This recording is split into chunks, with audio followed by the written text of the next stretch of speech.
अविनाश गहलोत जी की तरफ मेरा हाथ करके और मुंह करके चेहरा करके मैंने कहा, अध्यक्ष महोदय ये अवांछित टिप्पणी है, अमर्यादित है, इसको एक्सपंज कराइए। अब क्या हुआ एक सेकंड में कि वो बिना उसके कराए भी जाने लगे, फिर वापस आकर के स्थगन करा दिया। फिर हमको बुलाया 15 मिनट बाद में, हम बैठे नहीं कुर्सी पे, हम बैठे नहीं, उससे पहले उन्होंने कहा पहले माफ़ी मांगिए कि आप डेस्क पर क्यों आए। तो मैंने कहा साहब बैठो श्री, हमें क्यों आना पड़ा और आपके लिए थोड़ी है, आपका अपमान थोड़ी है, हमने तो हमारी जो टिप्पणी है उसको एक्सपंज कराने के लिए गुहार करने आए। कि नहीं नहीं कुछ नहीं, तो हम आ गए। उसके बाद में 4 बजे हमको 6 लोगों को, जबकि ऊपर तो 3 ही चढ़े थे, 3 तो नीचे ही थे, फिर भी हमें सस्पेंड कर दिया। कोई बात नहीं साहब, बीकानेर भाग गए, एक्सपेंड करके चले गए अपने क्षेत्र में। हम 2 दिन तक वेट करते रहे, कोई किसी तरह की बात नहीं। राजेंद्र जी पारिक साहब ने बात की कि आसन पिता तुल्य होता है, आप इसको कहते रहो। बोले मैं सो गया, आप बंद करो फ़ोन तो, और सोमवार को बात करेंगे, और पहले माफ़ी मांगना फिर बात करें। उनका रूखा व्यवहार था। फिर भी हमने कहा कोई बात नहीं, गुस्से में होंगे, आ जाएंगे, बैठेंगे। बैठे, बात करी, मुझे बुलाया, माफ़ी के लिए बात की। मैंने कहा कि मेरी गलती नहीं है, आप उसको एक्सपंज करा दीजिए। उन्होंने कहा कि भाई ऐसा कर लीजिए, वैसा कर लीजिए। फिर जोगाराम जी मुझे स्पीकर के चैम्बर में अलग से लेके गए कि आप खेद व्यक्त करके इस बात को निपटा दो।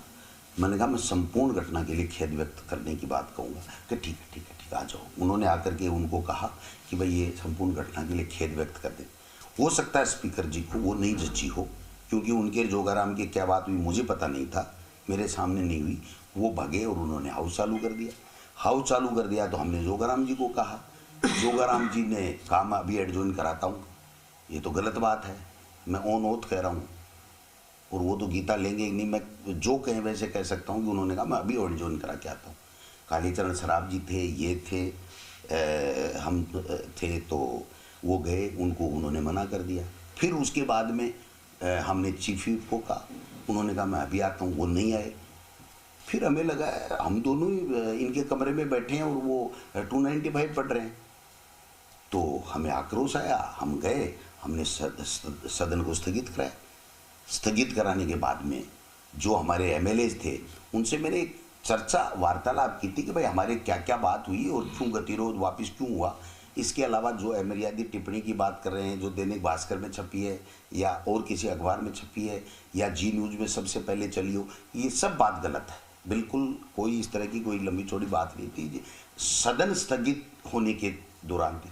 फिर हम वापस गए, स्पीकर साहब ने कहा यार ये जी न्यूज़ में चल रही है, शशि भाई का कमाल था, तो जी न्यूज़ में चल रही है। मैंने कहा कोई बात नहीं, सब चीज़ें ऐसी कोई बात नहीं। तो उन्होंने खाना खिलाया, उन्होंने कहा यार इसके लिए भी एक लाइन बोल देना, ये मीडिया में कोई बात नहीं चले। मैंने कहा स्पीकर साहब बोल देंगे। मुझे बुलाया गया, मैं चला गया, इन्होंने मान ली, पारिक जी ने मान ली, मैंने खेद प्रकट कर दिया। वो खेद करते रहे, मैंने कहा मैंने 3 बार कह दिया। तो फिर वो जोगाराम जी की तरफ देखे, खेद करते रहे। मैंने कहा साहब और भी कोई बात है तो मुझे कोई दिक्कत नहीं, लेकिन पहले जहाँ से टिप्पणी शुरू हुई उनका करवा दो। ये मेरी गलती थी, मुझे वो नहीं कहना चाहिए था। मुझे मेरी बात कह के बात खत्म कर देनी चाहिए थी। मैंने एक्स्ट्रा जो दिखाई सहृदयता कि भाई सदन चले, इसके लिए मैंने कहा इनसे कोई बात के लिए हुई नहीं। वापिस एडजॉर्न हो गया, हम बाहर चले गए। मार्शल पीछे, मार्शल की जरूरत ही नहीं थी, हमें तो बाहर जाना ही था।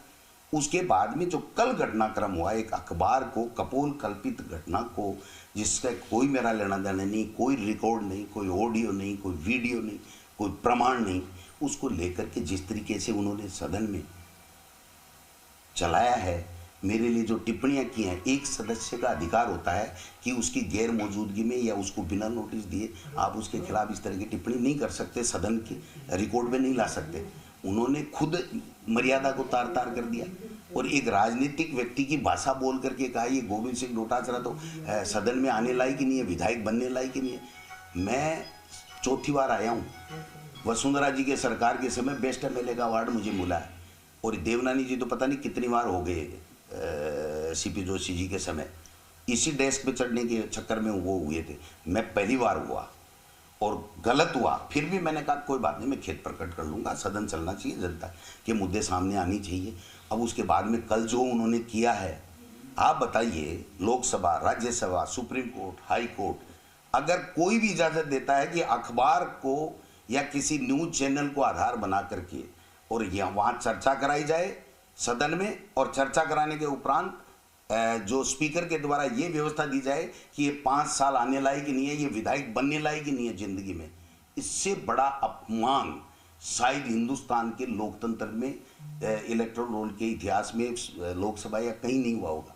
फिर भी मैं ये कह रहा हूँ कि अगर उनको किसी तरीके का कोई भ्रम हुआ है तो मैं, मेरे बड़े भाई हैं, मैं घर जा कर के उनका भ्रम दूर कर सकता हूँ, उनसे खेद प्रकट कर सकता हूँ, लेकिन ह्यूमिलेट नहीं होऊंगा कि जो आरएसएस के इशारे के ऊपर कि ये बोले ही नहीं तो हमारी रोटी सिकती रहे, हम यूं ही पर्चियों से काम करते रहे। ये ठीक नहीं है, ये लोकतंत्र के लिए भी ठीक नहीं है, आपके लिए भी ठीक नहीं है, जनता के लिए भी ठीक नहीं है, किसी के लिए ठीक नहीं है। अगर कोई बात है तो हमारा धर्म बनता है। वो हमारे स्पीकर है, बड़े भाई हैं, उनकी मेरी शादी में बच्चे के में गए हैं, मैं उनके गया हूँ, वो बीमार हुए तब गया, उनकी धर्मपत्नी बीमार हुई तो गया, वो विदेश से आए तब मैं गया। अगर मेरे मन में उनके प्रति भाव खराब होता तो क्या मैं इस तरह की बात करता? ये बात होती है क्या? और फिर भी मैं तो कह रहा हूँ ना, अगर उनको किसी भी बात से जो मैंने नहीं कही हो फिर भी उनके दिमाग में आ गया हो या कोई भ्रम हो गया तो मैं जाकर के उनके घर पे मेरे बड़े भाई खेत प्रकट कर लूंगा, मुझे कोई दिक्कत नहीं।